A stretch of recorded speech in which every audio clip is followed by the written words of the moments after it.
चला सगळ्या आयांनो सज्ज व्हा. मुलांच्या शाळा सुरू आहेत.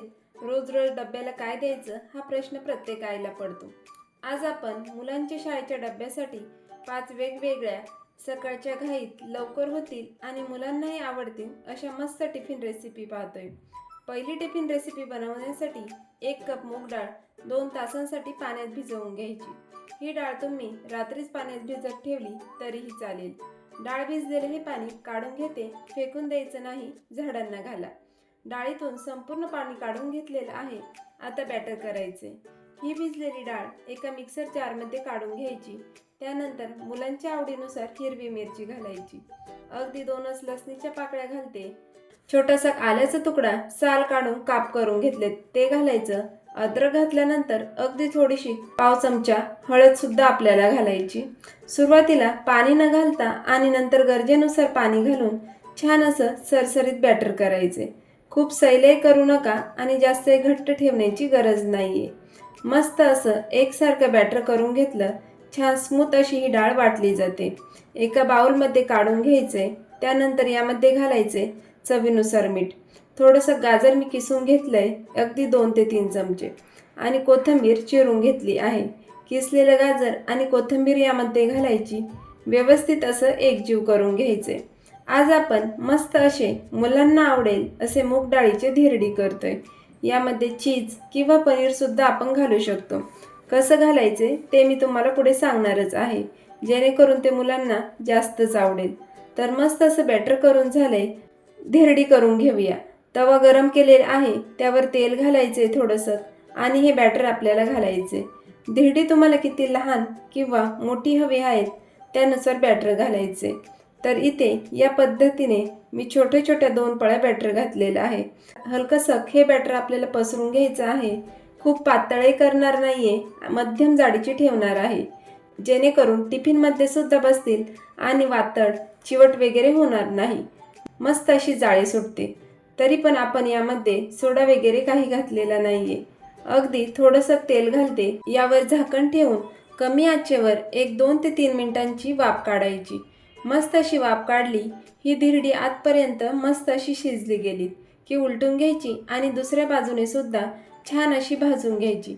आपण नेहमीची धिरडी कशी पातळ पोळीसारखी करतो, ही धिरडी आपल्याला तशी करायची नाहीये. ही धिरडी आपण थोडीशी जाडसर फ्लफी ठेवतोय, जेणेकरून मुलांच्या डब्यात अगदी मऊसूद राहतील. दुसऱ्या बाजूनेही मस्त अशा खरपूस रंगावर मी ही धिरडी भाजून घेते. तर मस्त मूग डाळीचं धिरडं आपल्या या ठिकाणी भाजून झालेलं आहे. मी यामध्ये चीज घालणार आहे.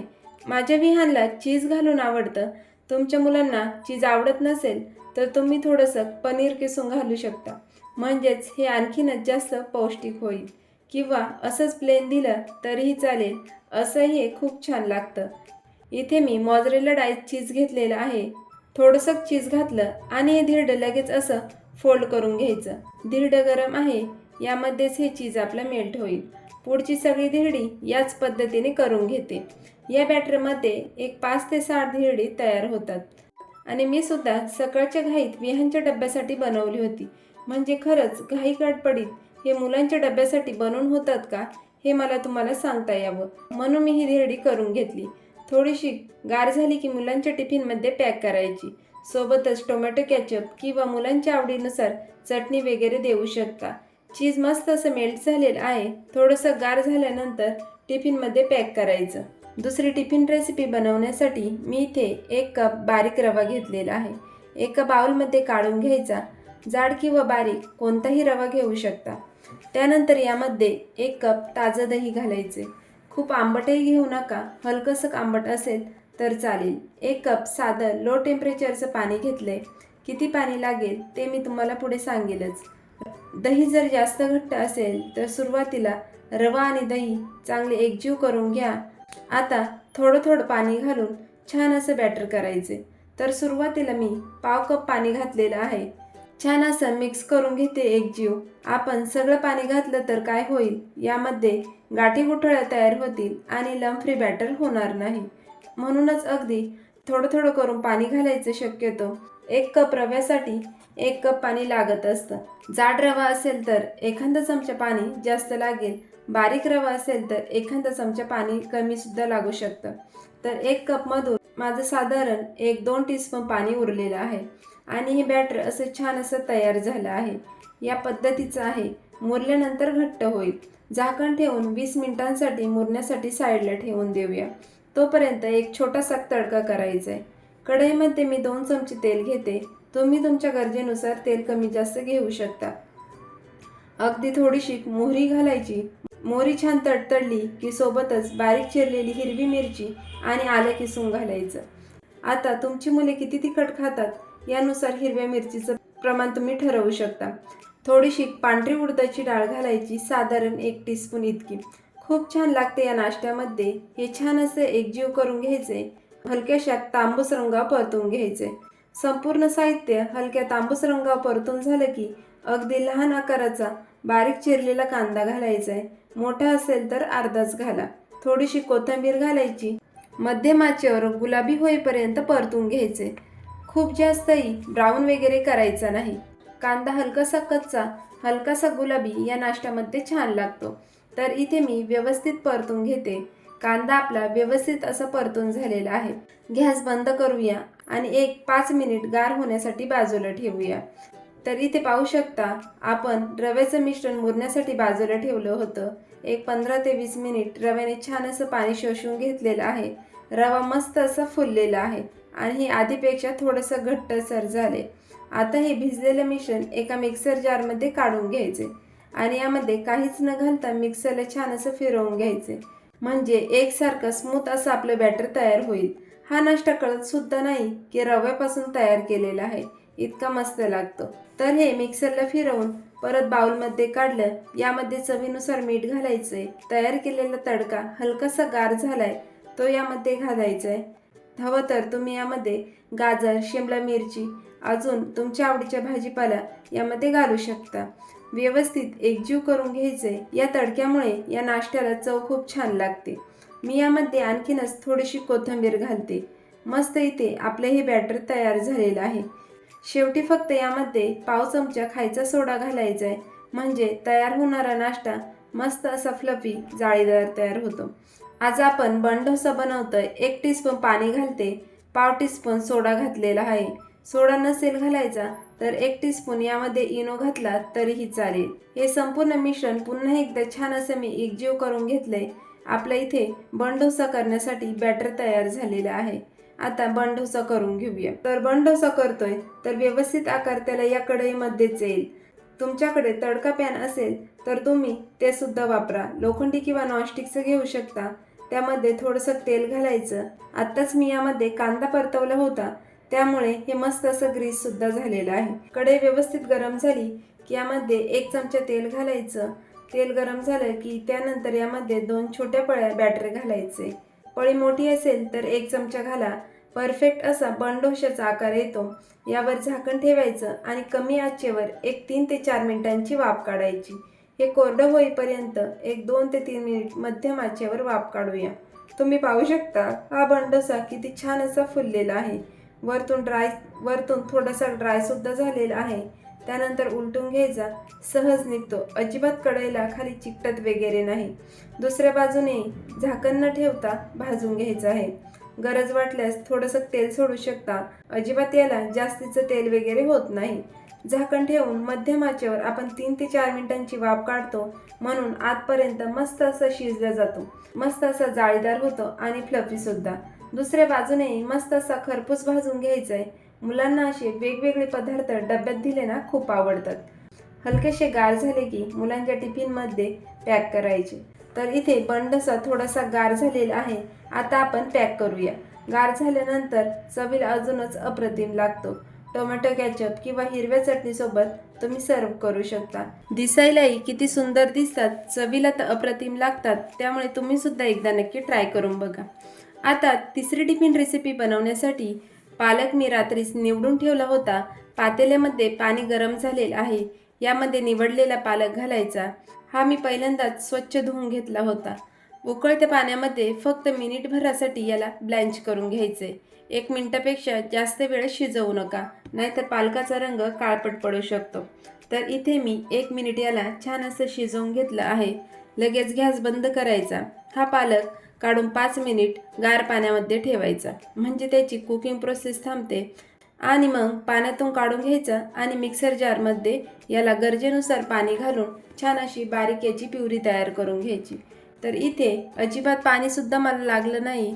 जर तुम्हाला पाण्याची गरज पडले तर यामध्ये तुम्ही एखादा चमचा पाणी घालून याची छान अशी बारीक प्युरी तयार करून घेऊ शकता.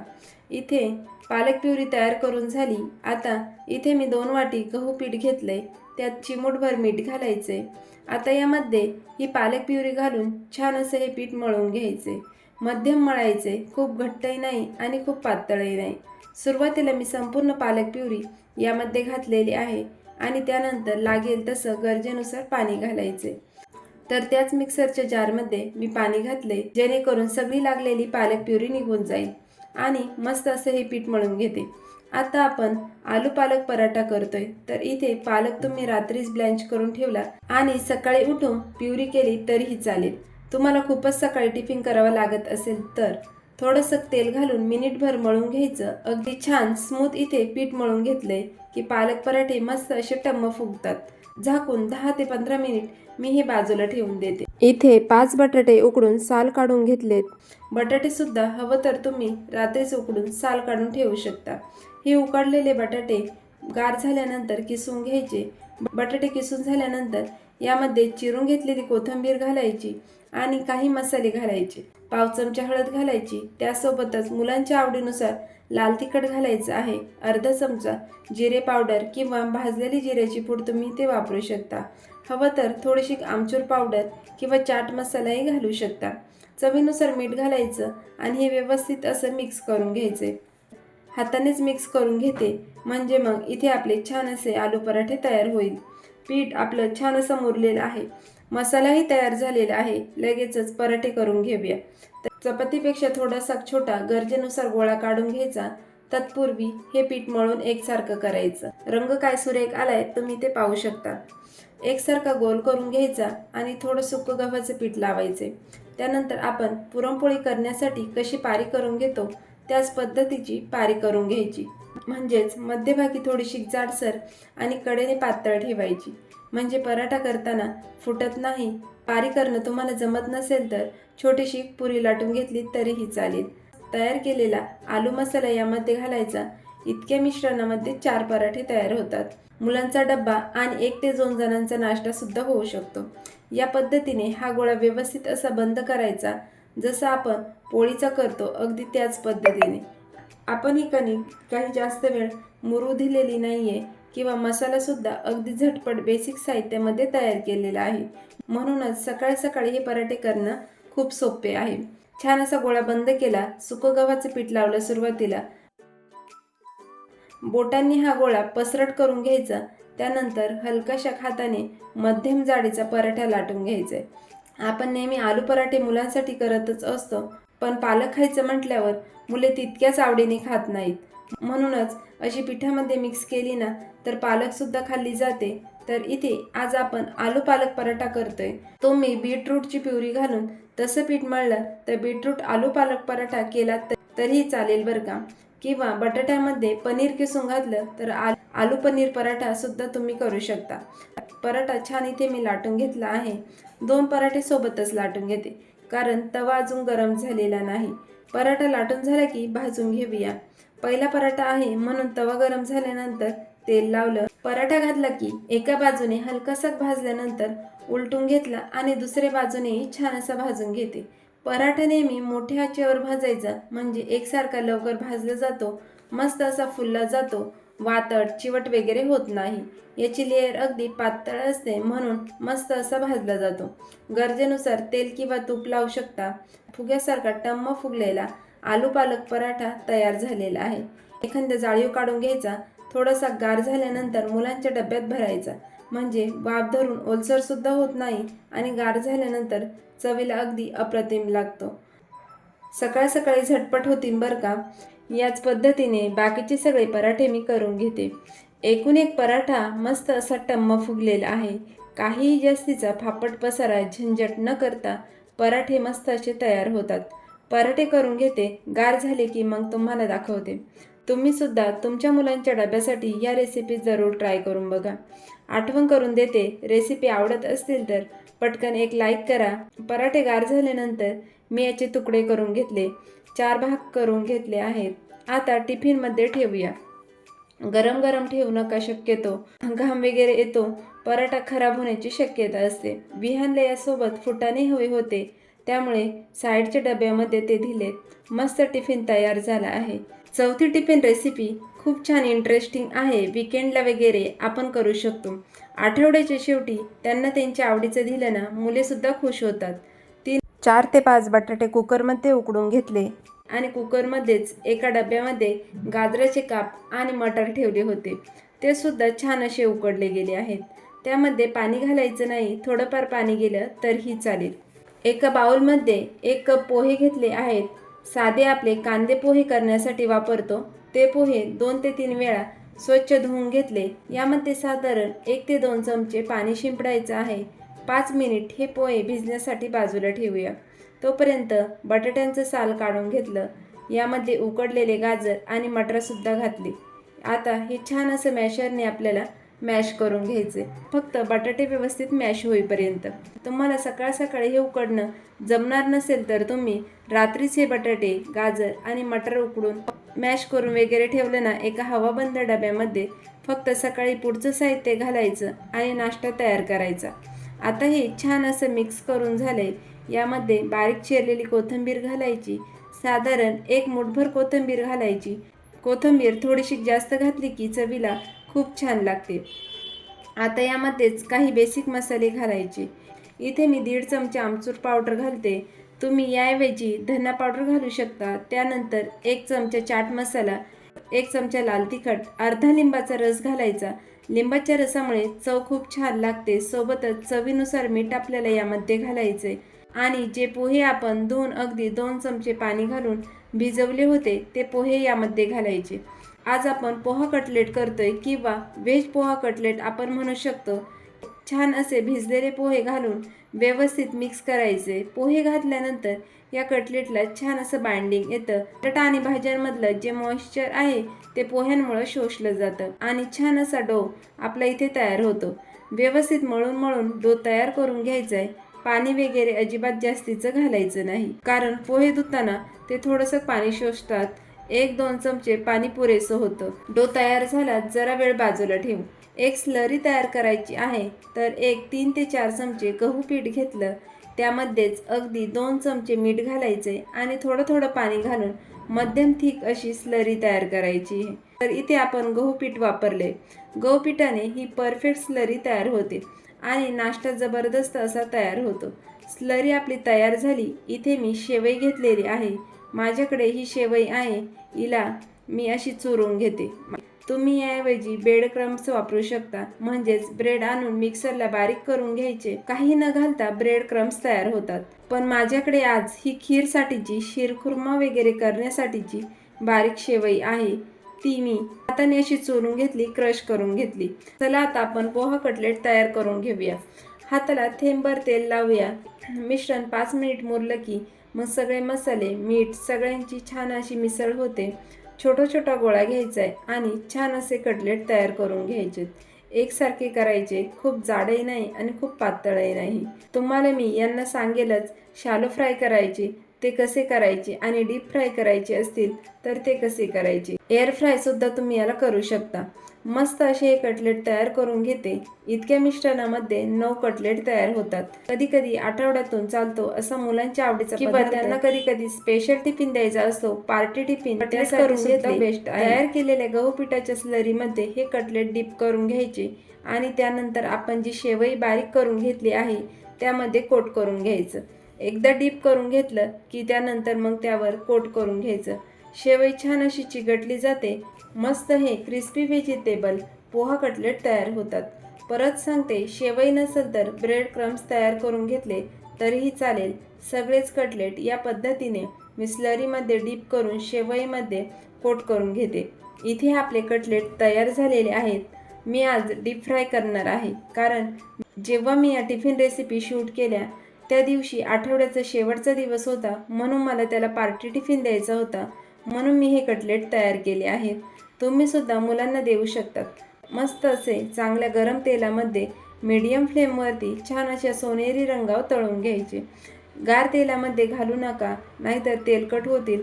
मस्त असे तळले गेले आहेत. थोडेसे गार झाले की मुलांच्या टिफिनमध्ये सर्व करायचे. अगदी कुरकुरीत होतात ते संपूर्ण कटलेट मी मोठ्या आचेवर अगदी छान अशा सोनेरी रंगावर तळून घेतलेले आहेत. कमी तेलकट मस्त कुरकुरीत क्रिस्पी कटलेट बनून तयार झाले आहेत. तयार कटलेट तुम्ही हिरवी चटणी, टोमॅटो केचप सोबत सर्व करू शकता किंवा असेही खाल्ले तरी चवीला अगदी अप्रतिम लागतात. सगळ्यात शेवटची आणि 5वी रेसिपी अगदी शिल्लक साहित्यामध्ये एक 4 ते 5 मिनिटांमध्ये सहज तयार होते. व्हिडिओ खूप मोठा होत आहे, त्यामुळे ती रेसिपी मी तुम्हाला शॉर्ट व्हिडिओमध्ये एक्सप्लेन करून सांगते. आजच्या ह्या 4ही टिफिन रेसिपी तुम्हाला कशा वाटल्या हे मला कमेंट्सद्वारे कळवा. व्हिडिओ आवडला असेल तर लाईक, शेअर, सबस्क्राईब करा. पुन्हा भेटूया असेच एका नवीन रेसिपीसोबत. तोपर्यंत धन्यवाद.